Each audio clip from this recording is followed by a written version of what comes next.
Hello and welcome to today's webinar, co-hosted by the Green Growth Knowledge Partnership and the German Development Institute. I'm Ben Simmons and serve as the head of the GGKP Secretariat. We are very pleased you are joining us today and hope this finds you and your families safe and healthy. This is the third webinar in our series on sustainability after COVID-19 and is focused on the very interesting question, can the global Green New Deal movement survive the pandemic? There has been a tremendous amount of interest in today's webinar, and we are very fortunate to have with us a distinguished panel of global experts. During the webinar, of course, feel free to make comments through the questions box. It's a great opportunity to engage directly with the experts on the panel. My audio's on. After the webinar today, please take a few minutes to complete our short survey. Your feedback is extremely valuable and helps us shape future webinars. A full recording of today's webinar will also be available on our platform at ggkp.org. The next webinar in this series will take place next week at the same time and will be focused on exploring the challenges the pandemic is creating for countries related to medical and other forms of waste, and also looking at what countries and organizations are doing to respond. We hope that you can also join us then. If you're not familiar with the GGKP, I encourage you to visit our web platform and join the growing community at ggkp.org/subscribe. This is certainly the best way to stay up to date on the latest studies and insights related to COVID-19 and green growth. It is now my great pleasure to introduce the moderator for today's event, Anna Pegels. Anna is a senior researcher with the German Development Institute. GDI, I'm not sure if you're familiar with it, but GDI is one of the world's leading research institutes and think tanks for global development. And we are definitely honored to have GDI as a member of the GGKP. At GDI, Anna leads several different research projects related to sustainable development with a focus on the intersection of economic and political aspects of climate change mitigation and the transition to clean energy. Anna, I am delighted to welcome you to today's webinar and hereby pass the virtual podium over to you. Thanks, Anna. Thank you very much, Ben, for this very kind introduction. I hope everybody can hear me. We had some technical difficulties at the start of the webinar. Sorry for this, but now we can start, and that's really great. So today we are going to discuss the question, can the global Green New Deal movement survive the pandemic? And I'm convinced that you as our listeners are of the opinion that it should survive. And we as Green Growth community need to find solutions. We need to find ideas. We need to offer ideas so that it can survive. And so I'm very, very happy that I can be part of this discussion today. And I'm hoping for all of your comments, all of your questions, and your vivid participation in this webinar. You can do so via the chat function. So this is my heartfelt invitation to participate. Now, the Green New Deal idea emerged about 10 years ago when we had the financial crisis. So the idea of the Green Deal is that we can stimulate the economy while transitioning to ecological sustainability. And since its emergence, the idea has gained traction around the world. We now see the EU, for example, discussing its Green Deal with fairly ambitious targets. We see discussions in countries such as the US, Canada, South Korea. So, albeit slowly, things seem to be moving in the right direction. And then Corona hit, and everything ground to a halt. And this halt is not something that the virus as such is bringing, but the halt is mandated by governments all over the world. So governments are acting to stop the virus, and this is stopping our economy. And on the one hand, that gives me hope, because it shows that we as societies are willing and capable to accept temporary economic losses in favor of the common good, in this case, health. And that governments are also able to steer that effort. And in our research at the German Development Institute on green industrial policy, we have always argued that in the case of the green transformation, governments equally have to be in the driver's seat as coordinators, as facilitators, and sometimes also as regulators. So using market mechanisms as an instrument of efficiency, but giving the markets direction and guardrails to safeguard societal aims such as sustainability in all its three dimensions. So the current ability of many governments to act in favor of the common good gives me hope. And on the other hand, we see that the economic damage of the current lockdowns is severe. So unemployment in the US went from 3.5% in February to about 15% in April, and it's expected to rise further. In the EU, we expect the economy to shrink by more than 7% in 2020. And it doesn't look better in other countries. So many other countries may even suffer severe humanitarian crisis, resulting on the one hand from the health consequences of the virus, but also from the economic downturn. And again, we look to governments to provide remedies. And global governments are trying to deliver. They have so far decided to inject more than $7 trillion into the economy. And it can be assumed that this is only the start, more is to follow. So the funds that are currently being mobilized are enormous. And this could be a historic opportunity to build back better towards a climate-friendly transformation of the economy. But what we can also see is that many of the brown industries, of the polluting industries, are now starting to get into financial turmoil and starting to lobby also for state aid and state intervention. So that's the fossil fuels industry, the aviation industry, the car industry with internal combustion engines, etc.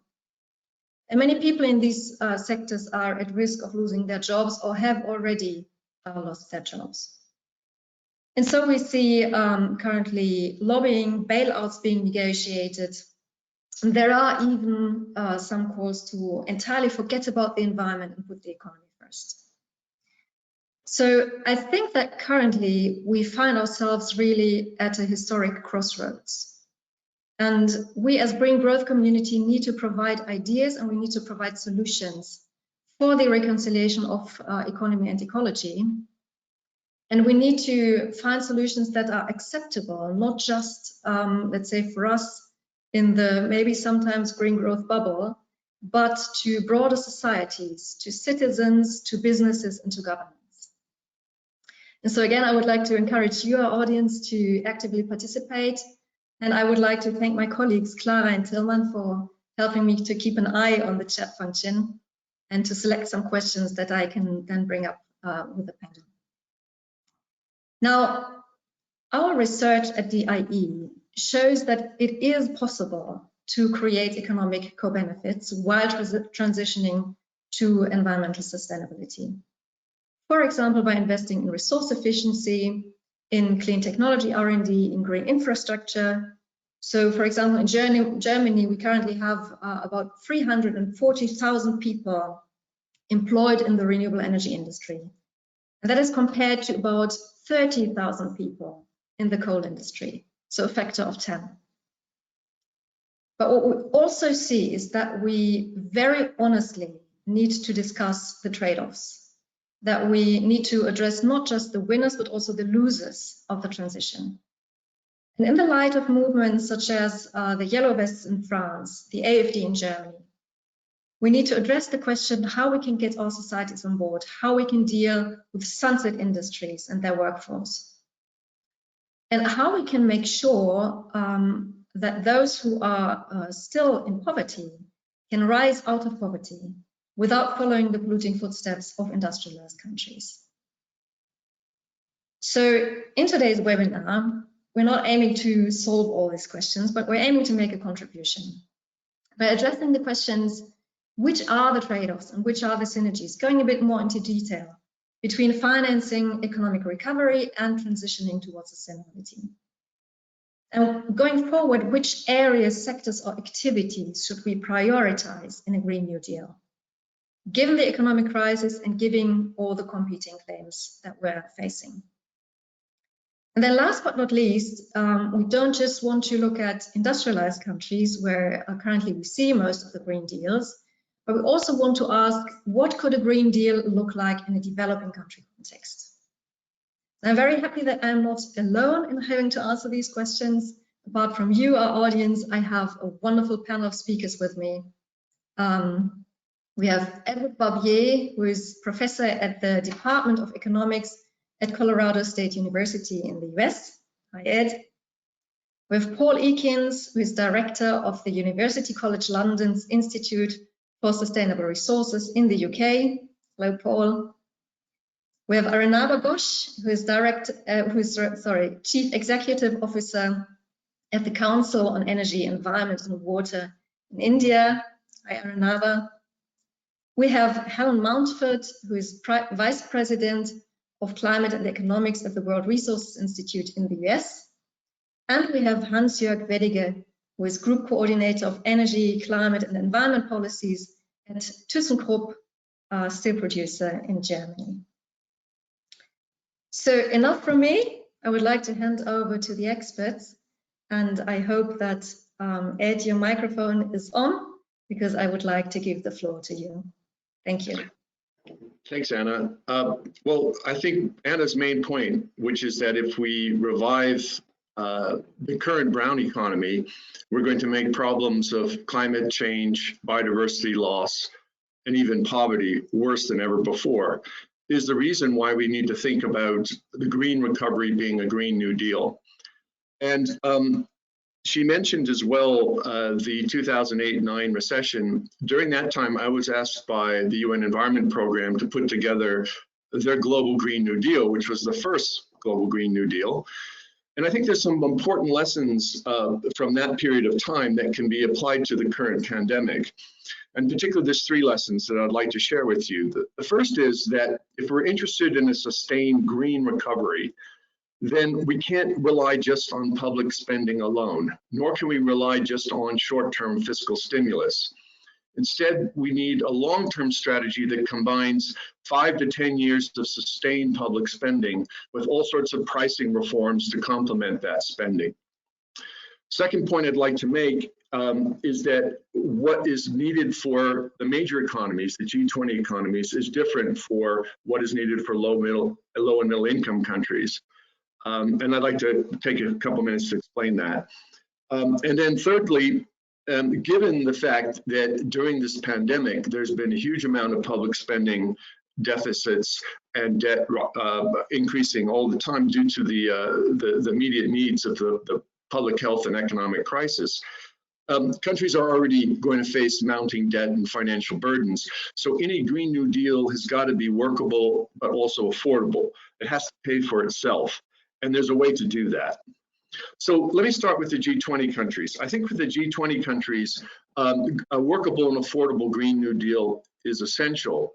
And what we need is a combination of long-term targeted public spending to support green infrastructure and innovation. Things like making smart grids, investing in charging networks for electric vehicles, improving public transport, making cities more sustainable.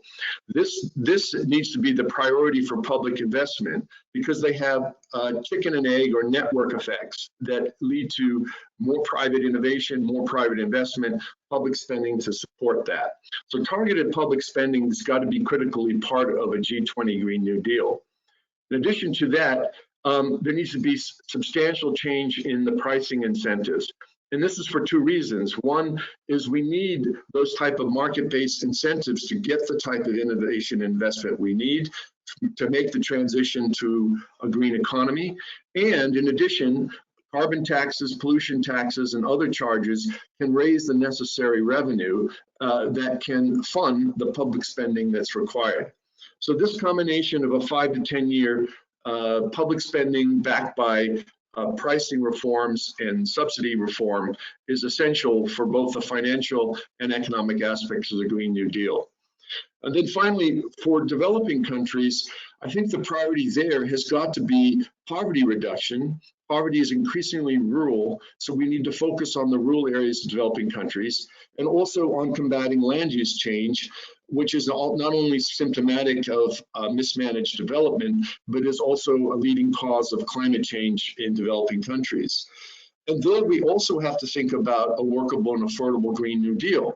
Quite frankly, with the amount of spending and deficits and financial burdens, we cannot keep looking to the international community to provide the funding for all that needs to be done in developing countries. So low and middle income countries need to think of their own sources of revenues. And I think there's three major initiatives that could be done. First is fossil fuel swapping, where fossil fuel subsidies, which are in the billions, hundreds of billions in developing countries, they should be removed from fossil fuels and allocated towards efficiency and renewable energy in particularly rural areas to make it affordable to deal with the energy poverty problem in developing countries. Secondly, there are also billions of dollars spent on irrigation subsidies, which are generally benefiting richer farmers and is leading to waste of water.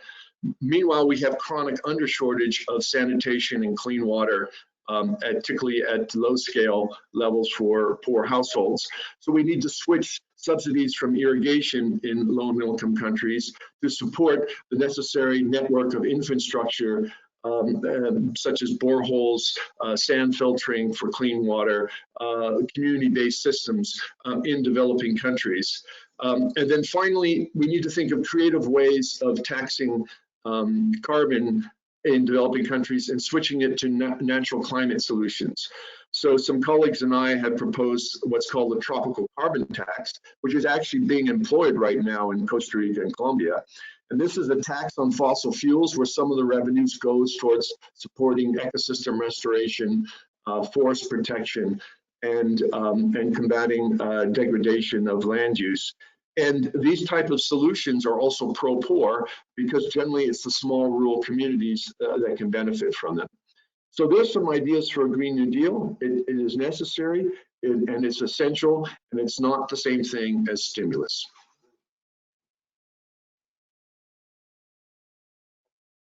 Thank you very much, Ed. This was really a wealth of ideas, and I'm very happy and looking forward to discussing them in a minute.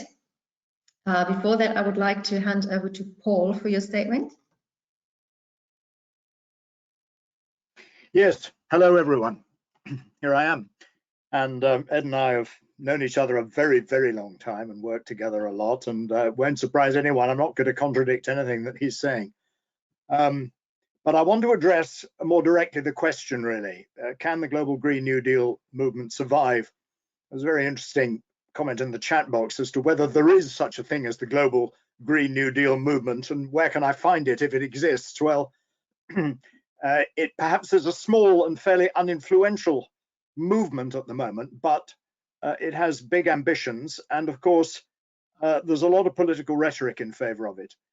And I'm going to try to be a bit controversial and say that if the global Green New Deal movement doesn't grab the moment now, then it certainly will not survive.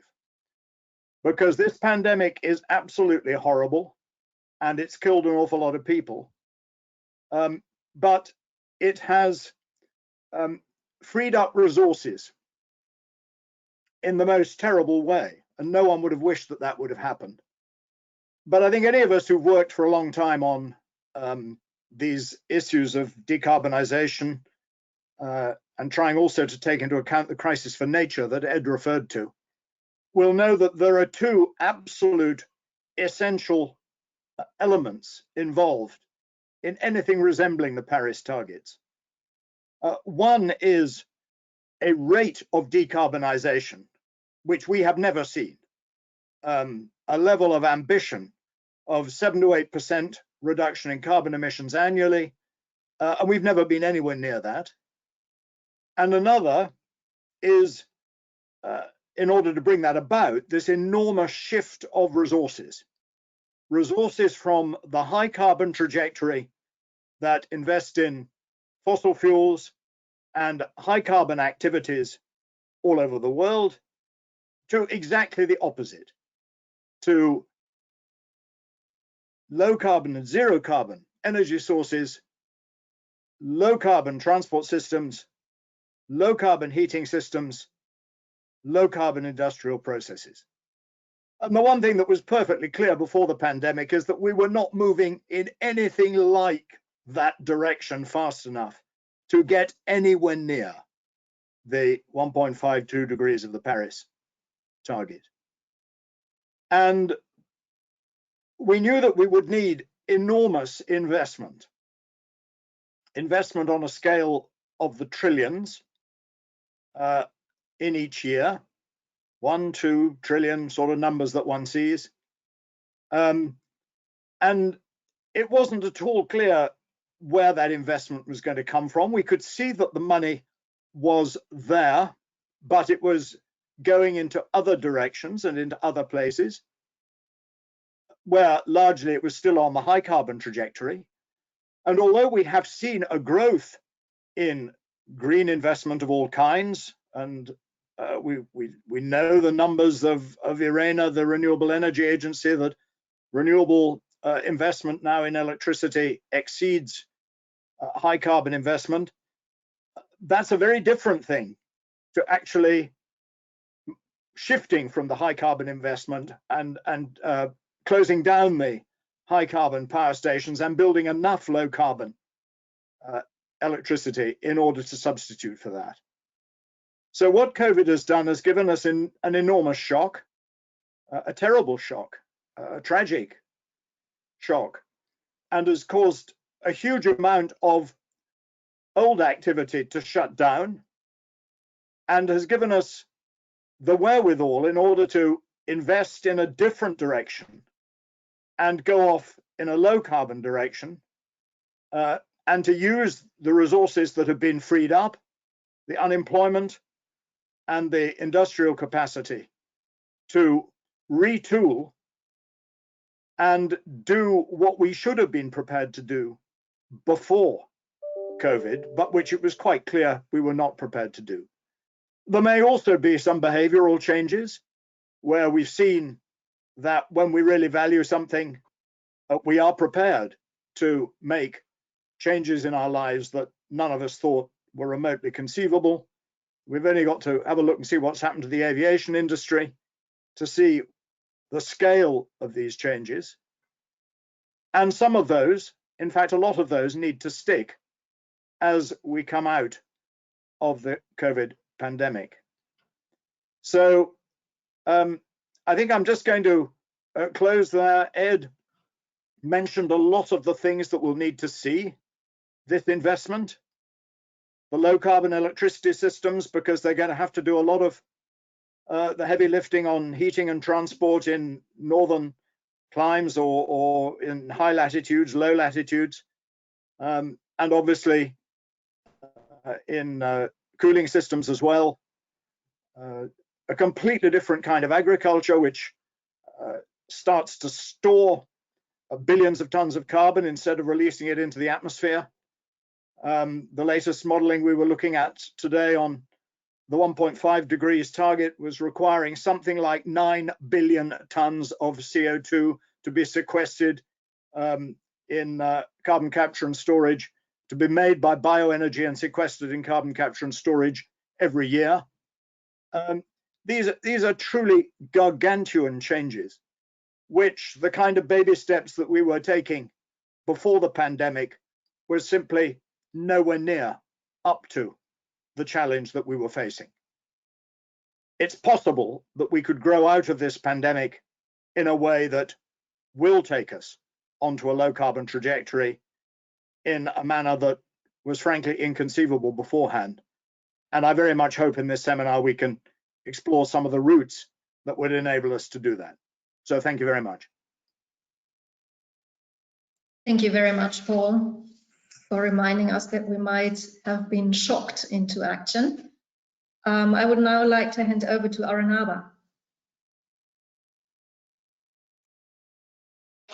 Thank you, Anna, and good evening to everyone. In India, it is the evening, so good afternoon to those of you in Europe. Thanks for having me on this seminar, and I'm looking forward to the ideas that we come up with. Just following on from what Ed and Paul have mentioned, the question that comes to my mind to kick off my initial intervention is, what is the political economy that will get us to choose the more sustainable pathway as opposed to a different one. Because if until before the crisis, before the pandemic, as Paul was just mentioning, we were kind of moving only in an incremental way, what will make us take a very different step change? And against that logic, we can line up a range of reasons why an alternative pathway is also very likely. So when I look at the crisis and the opportunity that rests in it, I see there are sort of three types of responses that we can face. One is panic, the second is paralysis, and the third is pragmatism. What is the panic situation? The panic situation, of course, is that whether you're a developed country or a developing country, you are suddenly facing a planetary level shock against which even the best placed countries seem to be struggling with their resources. Even if you can print money, you might not have all the human or institutional capability to respond. Now that raises a question: what happens when we are going to be faced with much larger nonlinear climate risks and climate shocks? The second response around paralysis is this feeling that because we are now in a major crisis, there is absolutely no way, no room, no mental bandwidth for the average policymaker to even think of something green.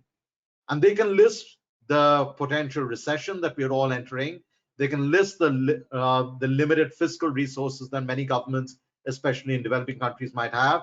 They can list the issues of vast unemployment that countries are facing as reasons to not act. So when we are faced with that kind of a potential opposition or inaction or inertia, where is the pragmatism? How do we get ourselves out of this morass that we are currently in and try and do something different?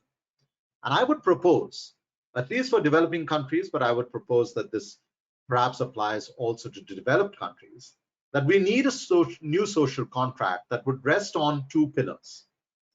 The first pillar would be a razor-sharp focus on tail-end risks. And the second pillar would be a commitment to squaring the so-called impossible trinity of jobs growth and sustainability. And let me just spell out a little bit on what I mean by both of these propositions. Why focus on tail-end risks? The pandemic has demonstrated to us that it is no longer sufficient to only think about the averages, whether it is public health or it is planetary level environmental change. Tail-end risks might have low probability, but have potentially catastrophic impacts if they were to actually come about. And what we know is that with the trajectory that we are on as a global community in terms of emissions, we are on track to much higher levels of warming than what the Paris Agreement aspires to. And with those very high levels of warming, we are in for severe climate shocks, whether in terms of direct impacts, heat stress, water stress, and so forth, but also the second order impacts of what happens to our food systems, what happens to our social security nets, what happens to the ways in which communities interact with each other, what happens to large movements of people. When we begin to have a razor-sharp focus on tail-end risks, we begin to then look at the resilience or build up the resilience of governance systems, whether at a national level or at a subnational, city, or even village level. That has to be given priority. But there is this other part of the pragmatism of the opportunities that we can also tap, and that's where jobs growth and sustainability comes in. When we examine public policy interventions, you often see across countries that the priority is to usually two out of these three. Usually it's jobs and growth. Sometimes it could even be growth and sustainability without necessarily making sure that inclusive nature of jobs is being delivered. So I would argue that there is a way to square this potential impossible trinity. Number one, we have to identify the specific green sectors which have high employment coefficients that offer new greenfield opportunities for investment, and tap into the new stimulus packages that countries are going to produce, whether they are very rich countries or they are emerging economies as members of the G20, and tap into that lower interest rates and a liquidity that will come into the system. Second, we have to be able to distinguish between what we call at CEEW the project versus non-project risks, and to be able to make sure that money begins to flow where the sun shines the most, where the wind blows the hardest, where the opportunities for natural carbon sequestration actually resides. And in each of these areas, it is the countries within the tropics where the investment opportunity actually exists, where the projects actually exist, except that the money does not flow there because institutional investors are encumbered by their perceptions of the non-project risks, the overall country risks. And we have to find ways to pool these non-project risks and figure out ways of hedging them. And we've been working on some of these areas. I can talk about it later.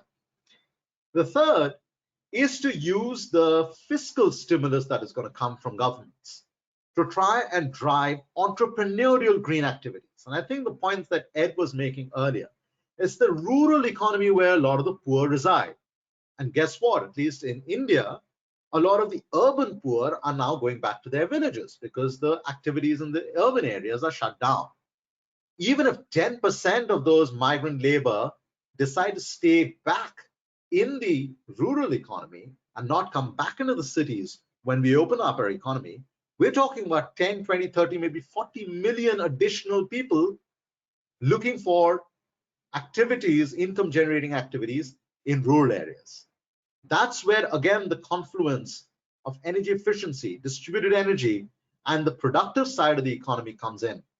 Our estimation at CEEW is that in India alone, there is $50 billion opportunity of using technologies that already exist in the distributed energy space and combining with the efficient motors to drive income generating activities in the rural economy.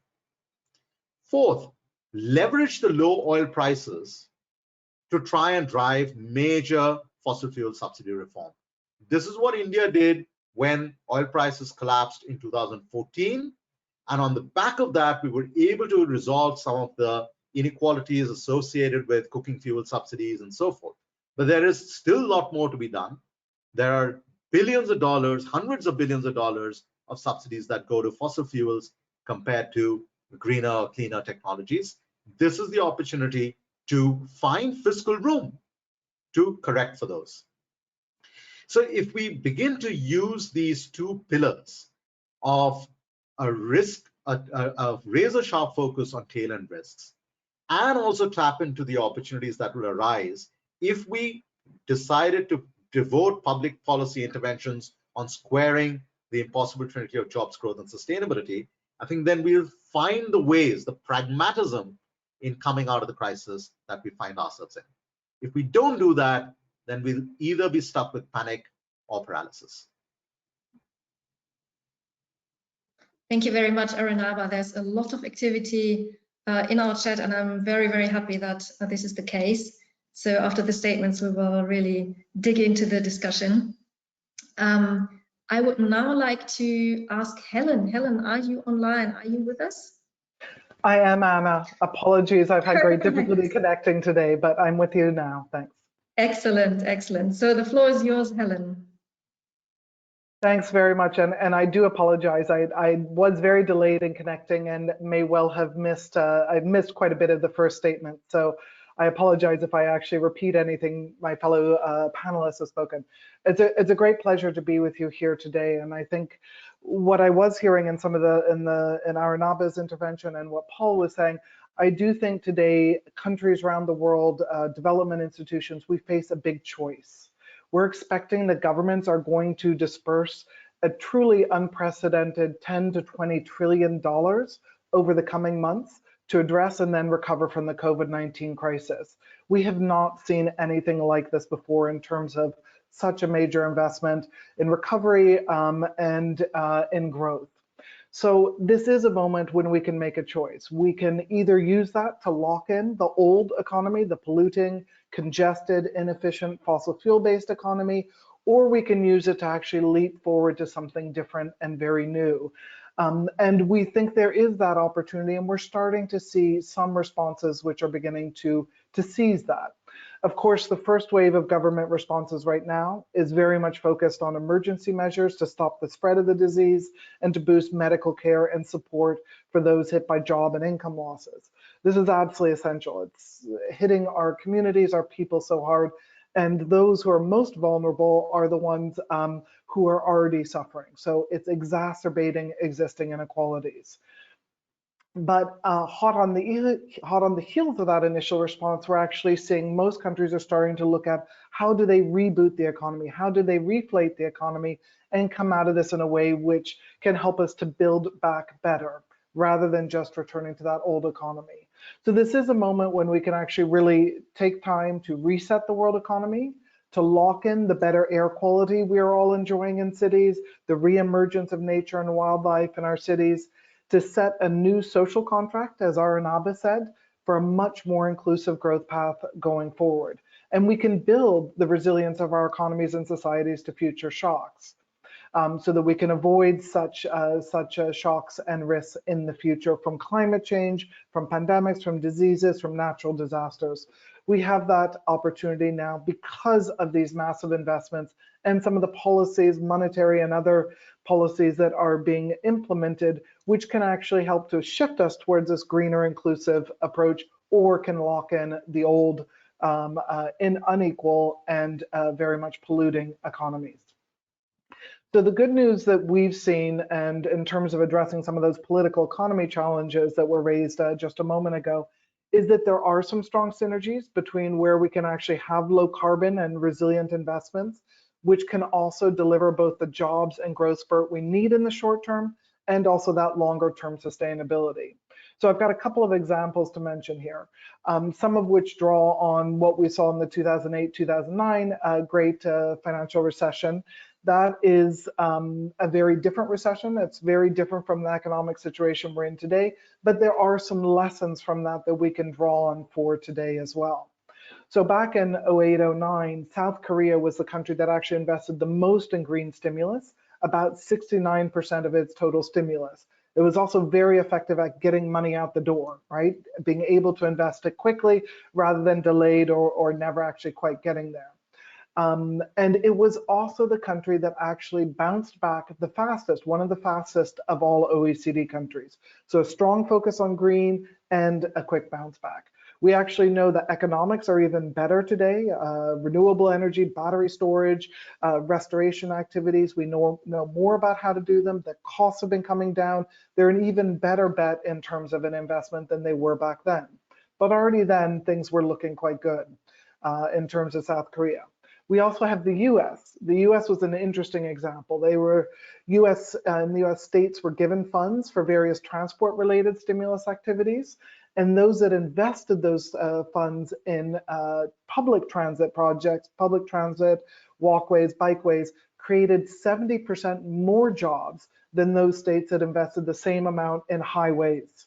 So going towards public transit rather than highways and roads actually creates more jobs and in the short term, and can actually deliver more of those short-term benefits.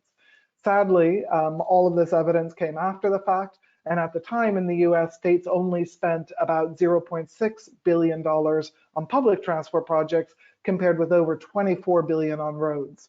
So they could have had a lot more job creation had they shifted to more public transport investment then.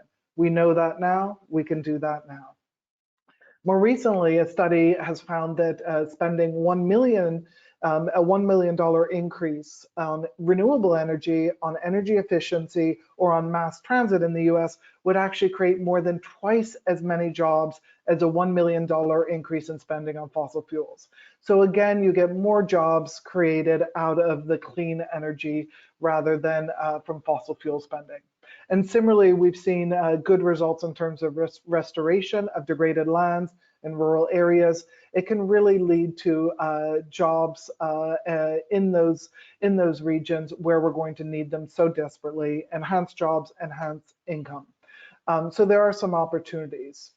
Now, the challenge is, how do we build that political will? How do we bring these opportunities and this evidence to light? And how do we start to build that political will? Because for many countries and many people speaking on this, their first reaction is, look, this is an immediate crisis. It's about people. We don't want to focus on green. And what we're trying to show is that there are these synergies and we can bring them together.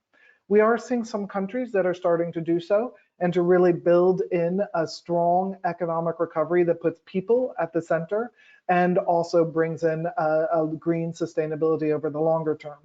Europe is, of course, one of the ones that is doing this most. We have 18 European countries and the European Commission that have very strongly committed to having the Green Deal in Europe at the heart of the economic recovery.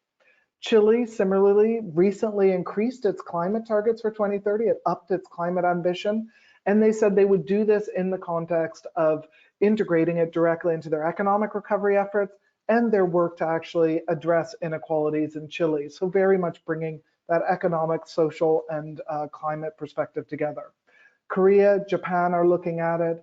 Just yesterday, the Canadian finance minister indicated that they will tie any state-backed loans and financial aid to future climate disclosures and environmental sustainability goals of companies. So one of the things we're starting to see is not just where do you put your investments, but also how do you do some of these bailouts of companies at risk in a way where you can ensure they actually deliver social goals, how do they take care of their workers, their staff, and also contribute to future environmental goals.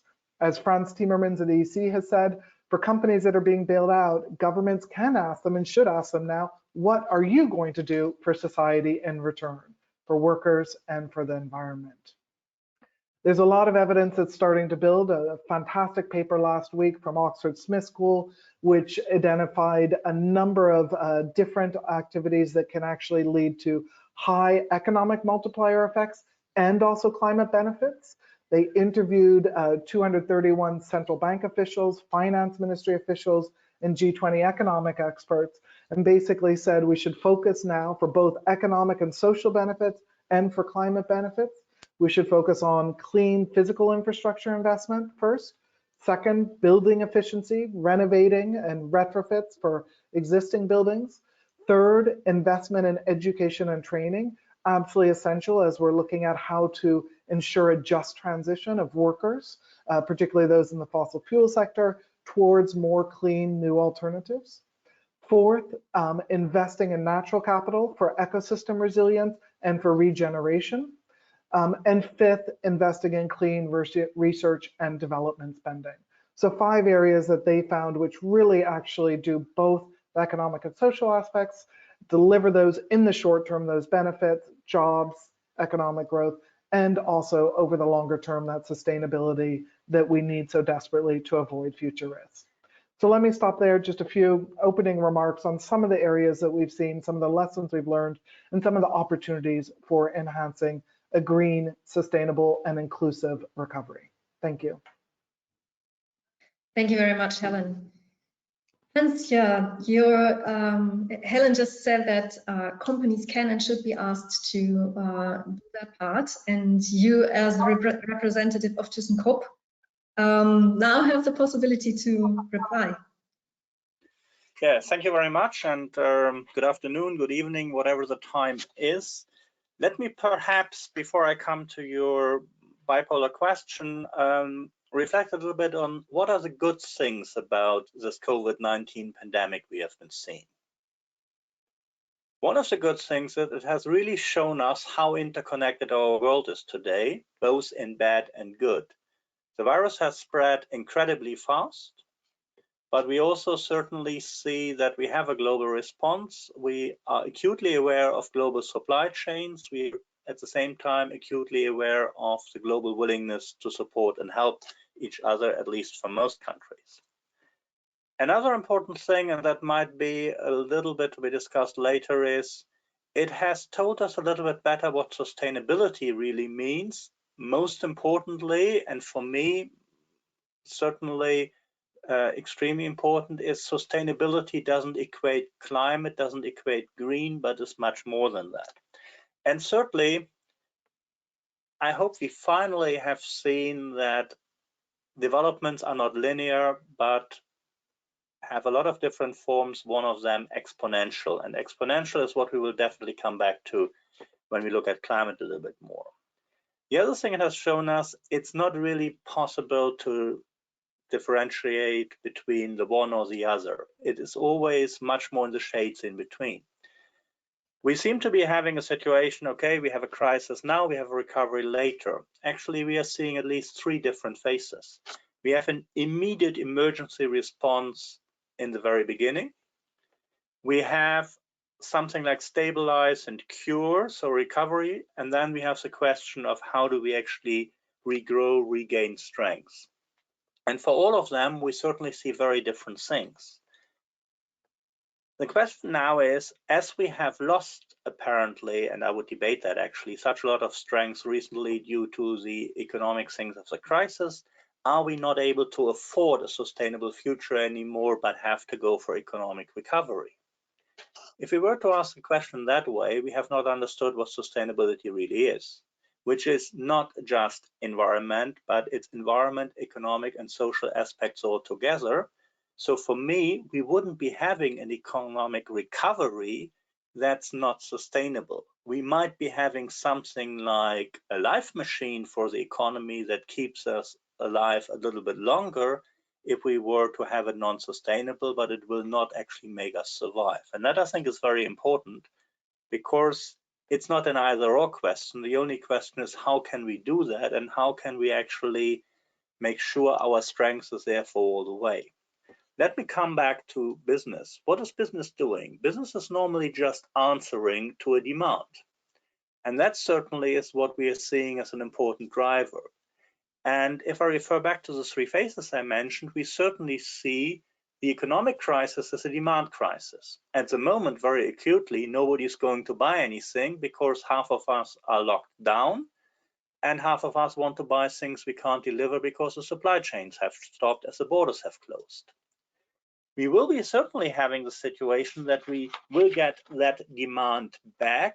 However, the big question for me is not how much money are we pouring down, but how much are people going to be confident that they can spend money again because there will be a future. And that certainly is very important. How do we make sure a mindset then sets that demand on the right products, on the right services that moves us towards green? And certainly in the very long run, what's very important is infrastructure support, the states as a big purchasing power around the world, which certainly only can spend as much money as they generate. And I don't mean just printing money. So as a consequence, the question is how do we are able to avoid a demand crisis in the long run? Because, and that for me is very important, we have seen a number of studies looking at what is actually the infrastructural incremental cost to be green, climate friendly, sustainable.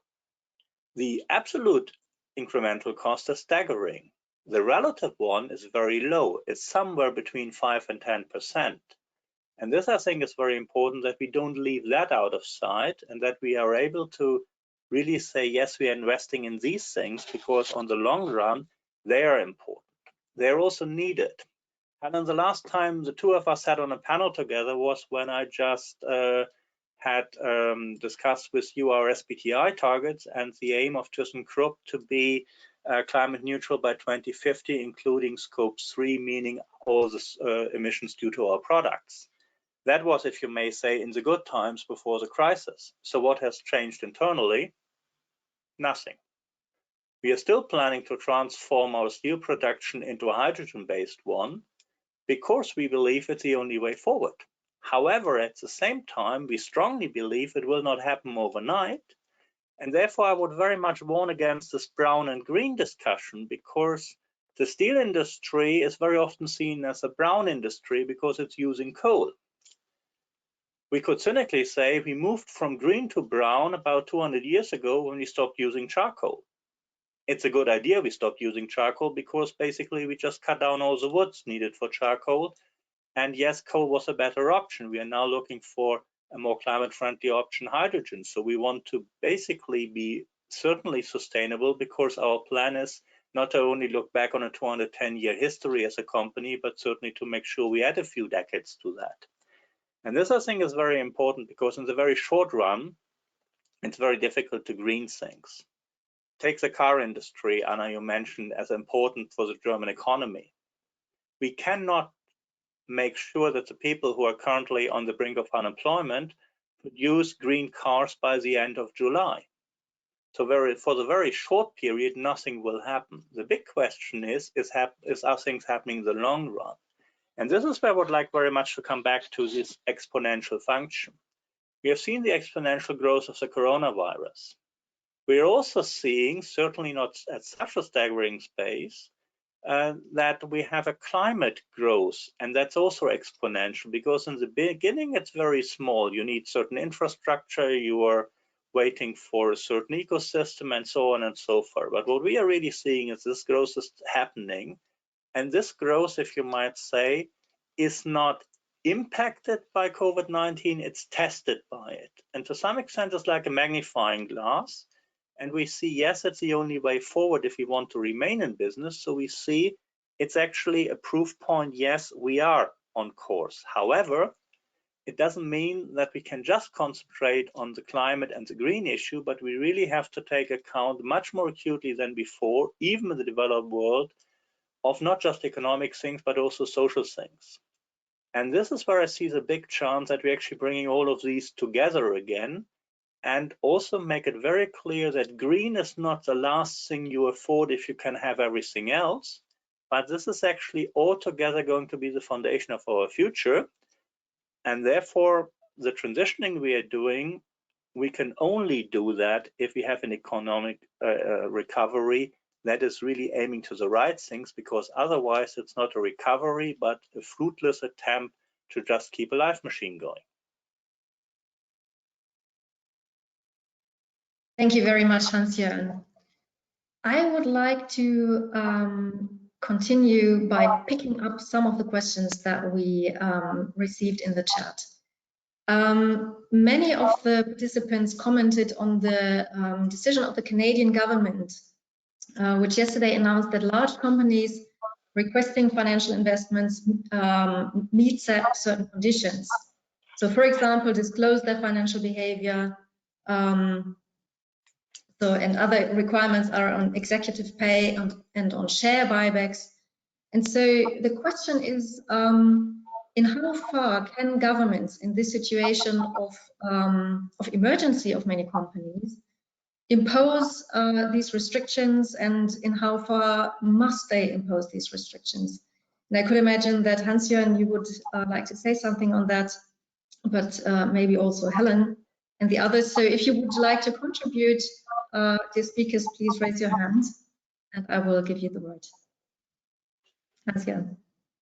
As you more or less invited me to say something, I think let's perhaps reflect a little bit, what is the role of governments?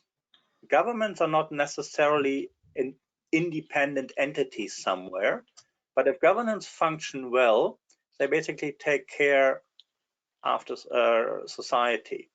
By the way, equally important, business is not an entity on its own either, it's also a part of society.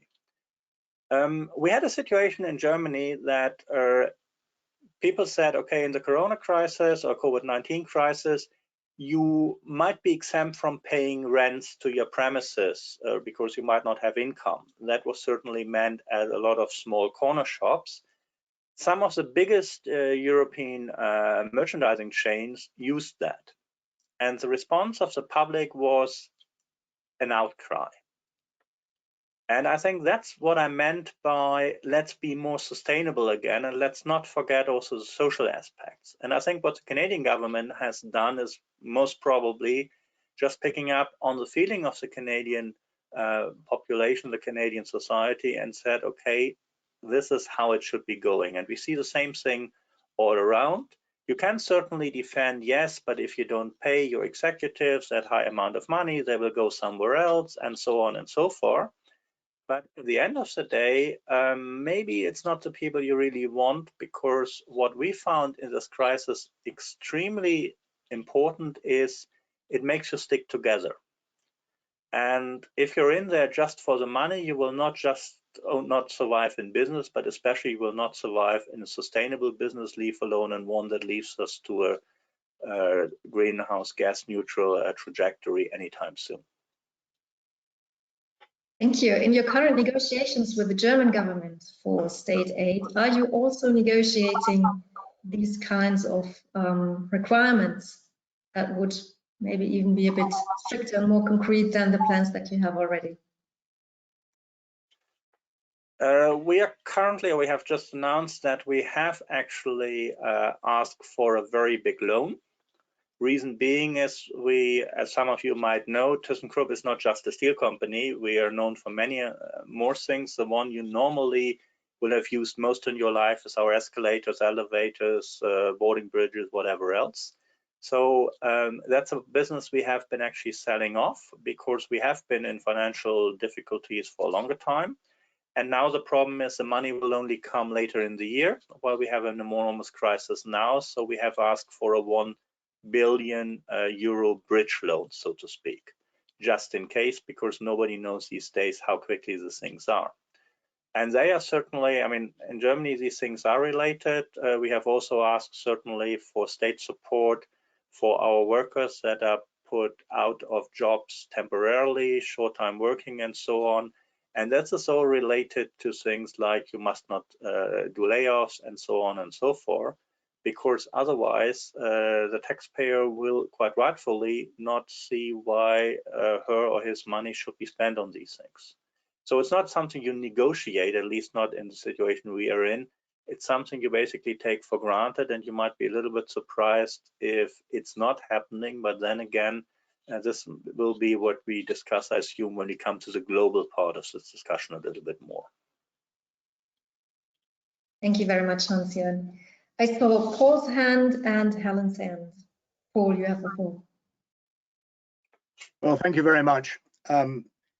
Disclosure is great, and I'm fully in favor of it, and it's fine. But it's a baby step. But what are we imagining will happen if all the companies in the world disclose? Well, there are two things you might hope will happen. Firstly, that investors will pay some attention, but actually investors don't pay that much attention. And the second thing you might happen is that civil society and consumers will pay some attention. Well, civil society might, the burgeoning climate movement might pay attention, but actually that's not going to change the world either. Governments need to be much more demanding in this time round with the Green New Deal. Some of the things they could do is they could take equity in the companies, and they would actually then have votes on the direction of the company. They could enter into contracts with the company. I'd like to endorse firstly what Hans-Jörn said about the long term. These are long term things we're talking about. I mean, obviously, you're not going to get Volkswagen making 3 million electric cars by the end of July. But what we can expect is that Volkswagen will make nothing but electric cars by 2030. And so the kind of contract I would be looking at that governments might enter into is to say, okay, you're going to have this loan now, but in 2030, for every internal combustion engine that you make, you pay a carbon tax of $100 a ton on the carbon that car will emit over its average 8-year lifespan. And that kind of incentive, this is a binding contract that companies would be tied up to. I'm making this up off the top of my head, you understand, but these are the kinds of incentives that make sense to businesses. And that simply saying, you know, here's a slug of money, let's do better next time, is clearly not going to work. And with regard to Hans-Jörn's business, of course we need steel in the future, but of course we need zero carbon steel. And of course you know how to make zero carbon steel now, but you don't make it because low carbon steel, high carbon steel is much cheaper. And if you made it, no one would buy it. So I certainly don't blame you for not making it now, because there's no market for it.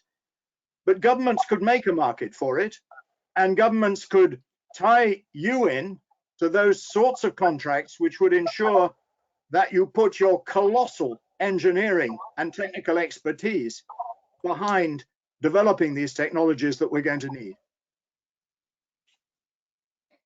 Hans-Jörn, was that a direct reaction to Paul addressing you?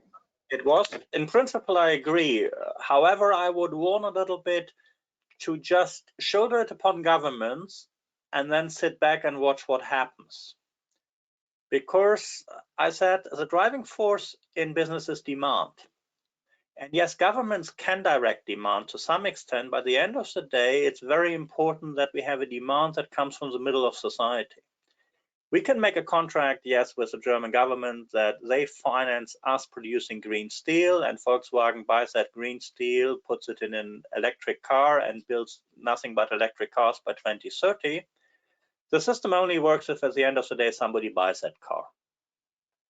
For a long time, a government like Germany sitting on rich financial resources could try to build that without final demand, but at the end of the day, we are running out of money unless society demands these products. And here we come into the situation we have to avoid a chicken and egg issue. That's what governments need to do. That's a little bit like I said, the 3 stages. Yes, we are out of the intensive care unit perhaps, but we are somewhere going to rehabilitation clinic where we need to learn to walk. That's where governments still have to do a lot of work towards the green deals. However, it's very important that governments take hands off quickly enough and let actually the market, in the positive sense, market forces work, because otherwise we will never learn to walk upon these new paths if every step of the way we are being carried just by governments. And we doesn't mean business, we now mean society. Thank you very much, Hans-Jörn. I still have Helen and Arunabha on my list. Maybe we try to keep our Edward also. Do I read you correctly? Maybe we try to keep our comments short because we still have so many interesting questions to touch upon. So Helen, you have the floor. Thanks very much, Anna, and I will be brief. Two main points here.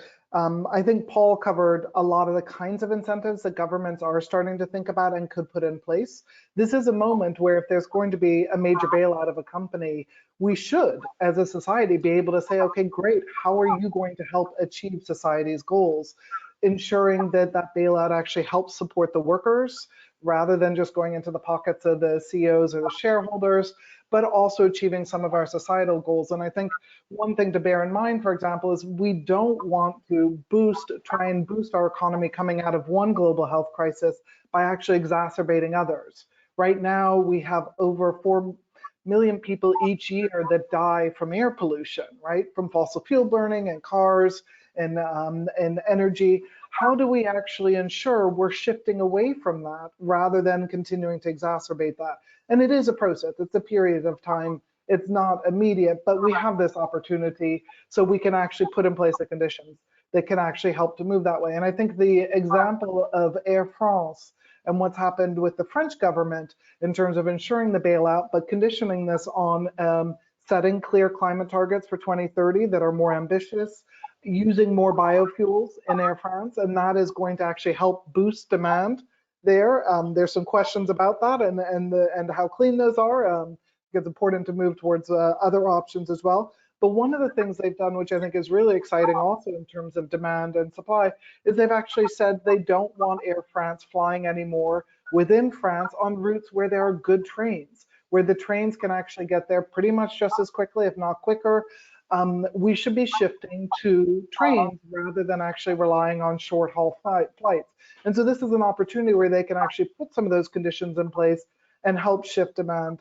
I do think government's role as public purchasers is also incredibly important here, and that can help, for example, in the steel industry, really shifting towards green steel. If all governments committed to using green steel for their construction projects, that would make an enormous difference. But one final point on this is I think we should also think about what's happening in the central banks. Many countries are starting to apply quantitative easing now. to inject liquidity into the markets and stimulate economic activity. And in 2008, 2009, what we found is that in most cases, they did not consider green QE, and a number of central banks actually disproportionately purchased assets from carbon-intensive companies. But this is a moment when we can actually, and we should, choose otherwise. Responsible QE should actually support the companies that will thrive in a low carbon and more resilient future, rather than purchasing corporate debt from the sort of high carbon sectors, which would only help to artificially prop up some of those companies that were already struggling before COVID-19 struck. So we've got a recent blog from WRI, and I put the link in the chat box for everyone. We've got a recent blog from our colleagues, which really highlights how we can actually shift QE, quantitative easing, to actually inject that liquidity we need in markets, but do it in a way which is actually supporting that transition and accelerated shift to low carbon and resilient future. Thank you. Thank you, Helen. Arunabha, developing countries, governments have specific conditions. They have less financial resources and sometimes also less capacities. So what can their role be in steering the economy? Yeah, and just building up from what Helen was saying, I mentioned earlier that there is, central banks, even in developing countries, especially emerging economies, are going to ease the liquidity. The real question is, will central bank easing liquidity lead to commercial banks actually on lending to the borrowers? Businesses don't go to a central bank and get money; they go to a commercial bank and get money, and that risk perception that happens results in central banks easing liquidity, and yet banks sitting on that cash and not on lending. What will change that? And that's why we're going to keep going back to political economy. And obviously, the context will differ. In India, let's take the automobile sector. It's a major part of the industrial sector. India had also started making strong noises about the fact that by 2030, it would want at least 30% of vehicle sales to be electric vehicles. Now, here's the opportunity. Bulk of Indian vehicular sales are actually two-wheelers. Now, when you open up the economy and you have public transport, which tends to be more dense, combined with social distancing, the average lower middle class person might think, what do I do now? Do I get into a crowded bus or a crowded metro, or do I buy a two-wheeler? It's that choice at the margin that public policy can influence, because you already have a 2030 target, but you can bring that forward and say, here is an incentive to be able to amortize your fuel costs, and that's the basis on which we are going to give you that incentive that makes that choice shift from an internal combustion engine based two-wheeler to an electric vehicle two-wheeler, which then increases the scope of demand, millions of such vehicles, that then kicks off a battery manufacturing industry and so forth. But let's look at the more hard-to-abate sectors, and that's why steel becomes extremely important. India also is a large manufacturer of steel, and I could say even in 2040, India will be manufacturing steel. The question is, what are the methods by which we will be manufacturing steel? What are the standards of manufacturing of steel that will be applicable in the major economies of the world that then don't raise trade barriers?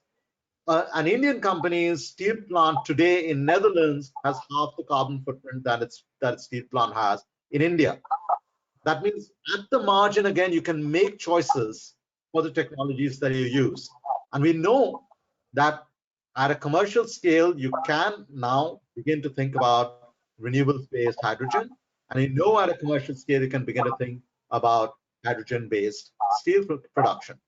Question is, what is the delta that covers for that cost? Is it going to be a carbon price? Is it going to be a global carbon price? Is it going to be a collective move towards global R&D? That point number 5 that Helen mentioned from the paper she was citing. There are multiple ways in which public policy intervention, without putting out new money, can still nudge behavior. And I'm saying this from a developing country perspective. There are opportunities here and now that we could be tapping and opening up a market that hadn't been tapped before. Thank you very much, Arunabha. I think it's very important to point out, and many of you mentioned that governments set the frameworks for businesses and also for consumers, for society to change. Ed, in your opening statement, you mentioned that this might be a historic opportunity maybe for changing carbon pricing, for also for developing countries to get away from subsidizing fossil fuels, to free resources, and to stop subsidizing fossil fuels. Is this really a realistic opportunity at the moment, given that we also in the past saw strong resistance from populations when governments try to touch fossil fuels? What are the success stories and what are the tips, maybe blueprints that you can give governments? Yes, let's start with a little bit of history. Just for your viewers, there was a global Green New Deal. I wrote it for UNEP, and it was published in 2010 under Cambridge University Press. And I think there's important lessons there for what we're talking about today, which is how do you take basically good intention elements of green stimulus and turn it into a widespread, sustained recovery. And as I said in my open remarks, how do you do it for G20 countries where the needs are different as for developing countries where the key issue is poverty reduction and land use change?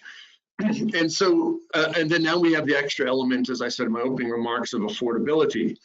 But the clear lesson, getting to your point, Anna, and to your question, the clear lesson that's learned, and if you look at the South Korea and US examples, you see it there, is that if you don't accompany public spending with changes in market incentives, prices in particular, you're not going to get the long-term sustained structural transformation that you need. And then we also have another advantage. I mean, I've talked about this when I was asked to comment about making a Green New Deal affordable. I wrote a comment in Nature in January 2019, commenting on Green New Deal plans at the time. I made the point there that if we're talking about trillions of dollars, billions of dollars over a long period of time, we also need to think about pricing reforms as a way of raising revenues. And there have been success stories. In the case of countries, we know that a carbon tax, my own calculations have shown that a carbon tax in the United States could raise enough money to find a sustained Green New Deal in the United States of this targeted private investment in support of, public investment in support of private R&D, and also in terms of the type of public transportation, support for networks, charging stations for cars, electric cars, and so on. These can be supported, and we'd have money left over for dividends back to households, payment for retraining of workers displaced, in this case now, workers who need retraining who are unemployed because of the pandemic. In developing countries, if we focus on poverty and land use change, the three critical areas are changing fossil fuel subsidies to investing in rural electricity systems, particularly solar and other renewables, and energy efficiency, to getting rid of energy poverty. And you have seen countries like Morocco, South Africa, and many others starting to make, in Kenya even, making all sorts of inroads in this area before the pandemic. They have not used fossil fuels, they've not removed their fossil fuel subsidies to do this, but that's an easy target. As Helen was pointing out, fossil fuel subsidies are bad for the environment, not just because of climate change, but because overuse of fossil fuels are causing untold deaths in developing countries from pollution. And the International Monetary Fund has shown for years that the underpricing of fossil fuels includes not just the subsidies, but the fact that we're not including in the price of fossil fuels the environmental damages, whether it's climate change or health and congestion, pollution. And so this underpricing distorts the choices that that we've been talking about, the trade-offs in the marketplace between, do you use low carbon methods and products, or do you use the existing high carbon? The other thing that's worked in developing countries, we've seen it in Costa Rica and now in Colombia more recently, is what I talked about earlier, a tropical carbon tax, where a tax on fossil fuels raises revenues, and some of that revenues has gone to fund natural climate solutions. Costa Rica has been doing that since 1997. Colombia's come in 2016. And my colleagues and I, in an article in Nature in April, we estimated that basically this could raise anywhere from 1.8 billion to 30 billion dollars annually for tropical countries just to fund their own natural climate solution projects. And this is pro-poor because most ecosystem services in rural areas benefit the poor members of society, particularly women and children. And then finally, there's the issue of irrigation subsidies being reallocated towards improving small-scale sanitation and health systems and networking that up to get economies of scale. These are major interventions that are key interventions, I should say, that could make a major difference on the livelihoods of people in developing countries. And we can find similar things in richer G20 countries. Paul mentioned a really important one, which is government contracts and loans.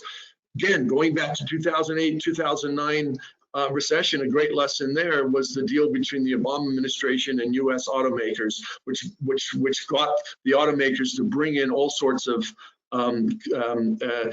adoption of CAFE standards, the fuel efficiency standards, and planning out the next generation of hybrid and low emission cars. And I'll stop there. Thank you very much. Arunabha, what is your take on the ideas of taking this kind of finance and investing it in natural resources, maybe through green public works programs or through payments for ecosystem services? Is that something that you could also see as working in developing countries? Yes, I think so. And I think Ed mentioned this in his initial remarks. Let me give you a concrete example. One of the states in India called Andhra Pradesh, it's in the southeastern coast, has for the last 5 years been experimenting with a program called natural farming, which basically removes chemical fertilizers and chemical pesticides, use natural inoculants. It's more labor intensive, creates more jobs, it's more entrepreneurial. It's built on the back of self-help, women-run self-help groups that exist in every single district of the state. It's reached 650,000 farmers, the program. The aim is to reach all 6 million farmers in the state. It is already the world's largest experiment on natural farming. My organization CEEW has been doing the on-ground evaluation of, say, fertilizer savings. Fertilizer subsidies is another major budgetary outlay that central and state governments have to endure. That in a single state, the savings amount to about $300 million on an annual basis. So over a course of, say, 7 or 8 years, you can save about $2 billion that can pay for the entire transition cost of farmers to natural farming. Now, these are the kinds of practices that result in more nutritious crops being grown, more crop diversification for small and marginal farmers. At least from some of the anecdotal evidence we've seen, the crop cutting experiments are still underway, that they are more climate resilient and drought resilient, and you're able to also create more jobs. This is another example of that jobs growth and sustainability confluence that I was talking about. Outside of the farm sector, India already has deployed more solar-based irrigation pumps than any other country in the world, and has a plan to deploy 2.75 million solar-based irrigation pumps to displace the diesel-run or electricity-run, coal-based electricity-run irrigation pumps. Now, again, we've mapped out every single of the 600+ districts in India on 20 different parameters, whether it is your crop choice, water table levels, access to rural credit, access to farmer extension services, to determine where does an investor get the maximum return on investment on deploying these technologies. And through different business models, the farmer could own it, it could be shared, it could be community owned, it could be grid interactive. Once you begin to think about it in these ways, you see that there are still significant untapped opportunities, even in a very distressed rural economy, that can then begin to create the employment opportunities, but also the investment opportunities that are sustainable. Thank you very much.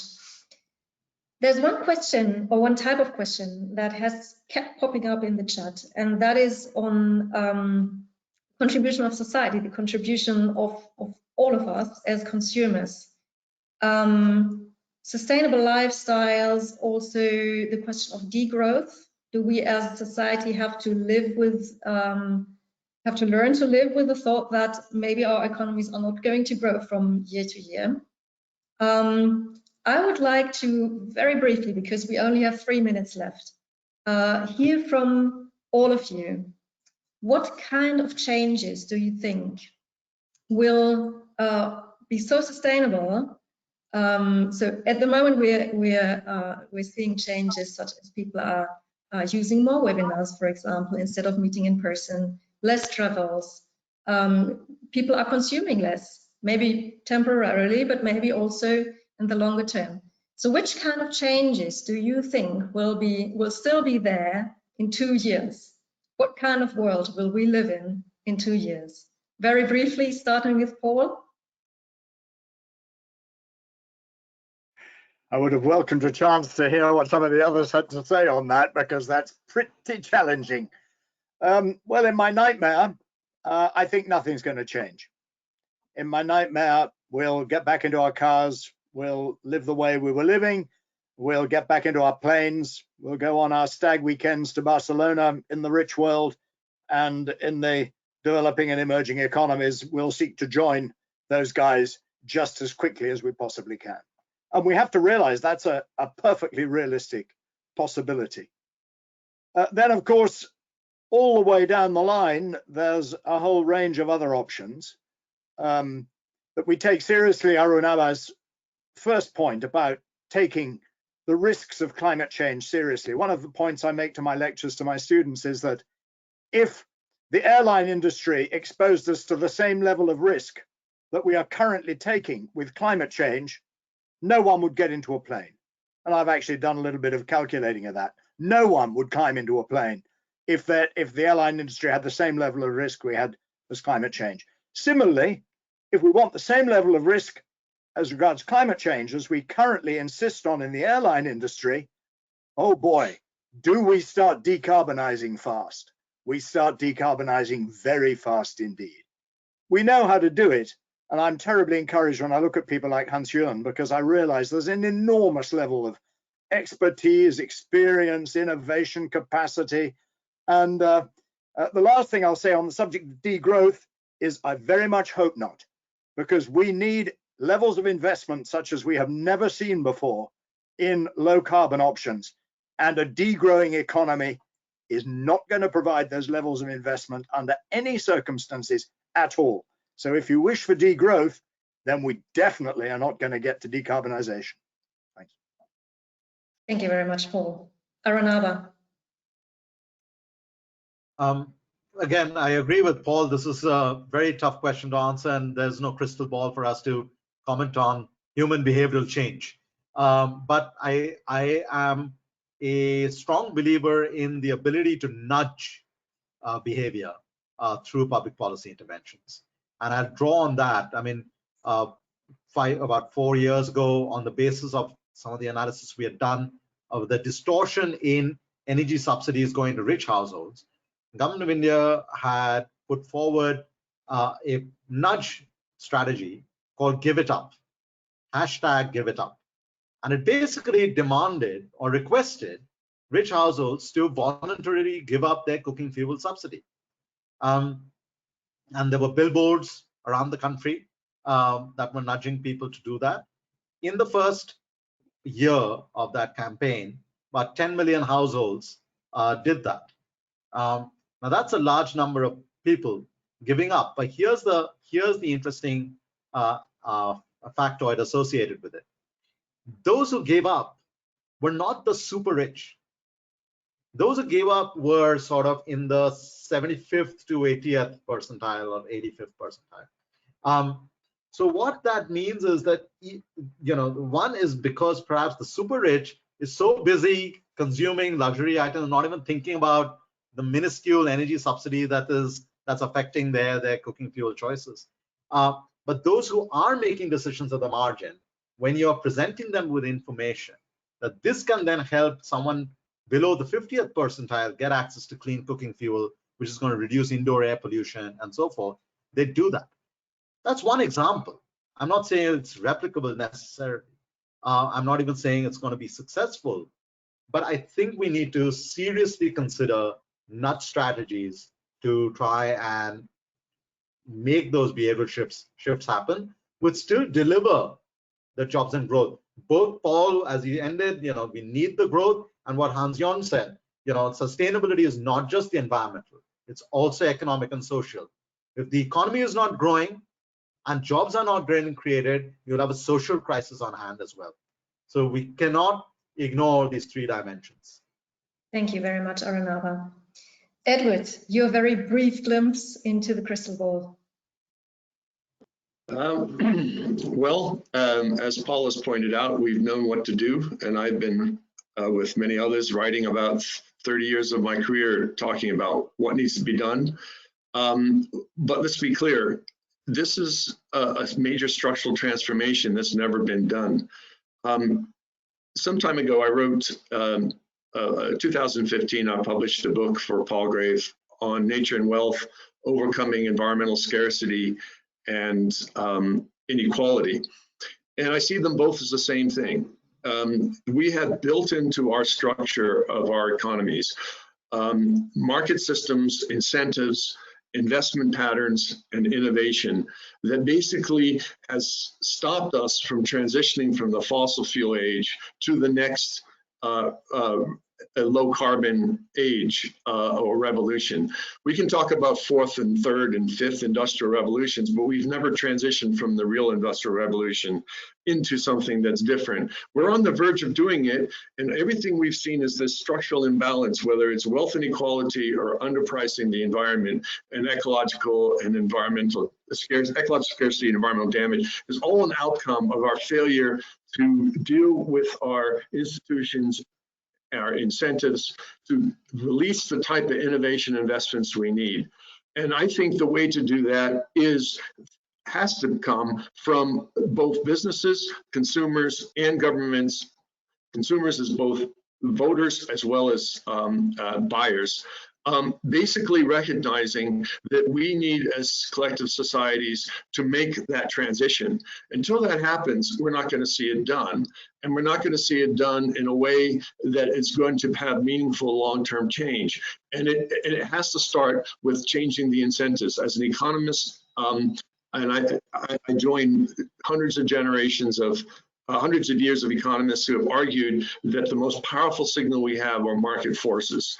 And I think until we get the market forces correct, we're not going to see the incentives and innovation. And that means pricing those environmental damages and also making sure that the burdens are not unequally distributed. And that's the future. Thank you very much, Ed. Hans-Jörn. I think I would side with Paul.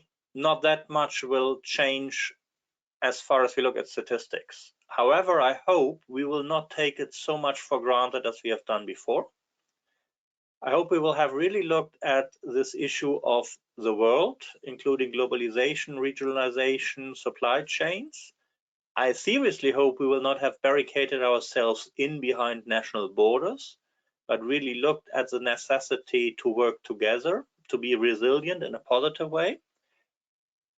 I think we will have learned that there is something that's not linear and predictable, but things like, we had COVID most probably around since October or November.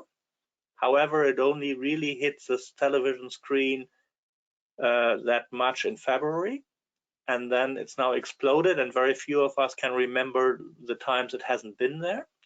So I hope to some extent we will see something similar with climate technologies, maybe not in 2 years already, Anna, but give us another 20 years and we will have demonstrated to you that also the transition towards climate is going to be exponential, but not unlimited. At some point, we have transformed to net greenhouse gas neutrality, and then the transformation will certainly stop. But until then, we will see much more growth than we can see at the moment. Same as in October, nobody would have considered us to have a web conference actually now in May. Thank you, Hans-Jörn. Helen, the lady has the very brief last word. Thanks, Anna. I will be brief, just 2 points to complement what others have said. And this is really a hope and an expectation a bit, but a hope. First, I think what's happening with this crisis is we're redefining what growth and prosperity means. I don't think we'll go back to a world where people will just focus on GDP and profits anymore. We'd already been shifting away from that over a number of years and decades, and there's been fantastic work done on beyond GDP. Somebody mentioned in the chat box the donut economics approach. I don't think it's about degrowth. I think it's about how do we redefine this, which is about inclusivity, it's about people, it's about sustainability, resilience. So it's a much broader definition than what we've seen before. And I think that's what people are expecting. Society is expecting governments to deliver in the future, not just, GDP numbers. So that's one. I think the other is in terms of behavioral shifts, I do think we'll see some changes coming out of this. I mean, certainly from my perspective, I think there'll be much less business related travel. I think there will be much more willingness to have teams work flexibly from home, telecommuting, etc. I think we've all discovered together the sort of technologies and the ways that we can do these things in a way which 3-4 months ago, people would have said, well, we can't do that conference virtually, we must be in person. That's not going to be the same. My son said to me yesterday, he woke up to this and he said, you know what? I fear we'll never have another snow day again. Our teachers now know they can teach us by video. So the world is changing in some ways for kids, for adults, for all of us. And hopefully some of those we will continue on with some of the nudges that Arunabha mentioned from government and with what Ed mentioned in terms of some of the incentives, that can actually make sure we lock in those good behavioral changes in the future. Thank you. Thank you very much, Helen, for ending on this positive note. I think it's very important in this entire discussion to not lose sight of the positive aspects of the transformation, and also to spread the word that the future that we're trying to build together is a positive one. So now I would like to thank all of you very much. I've enjoyed myself immensely.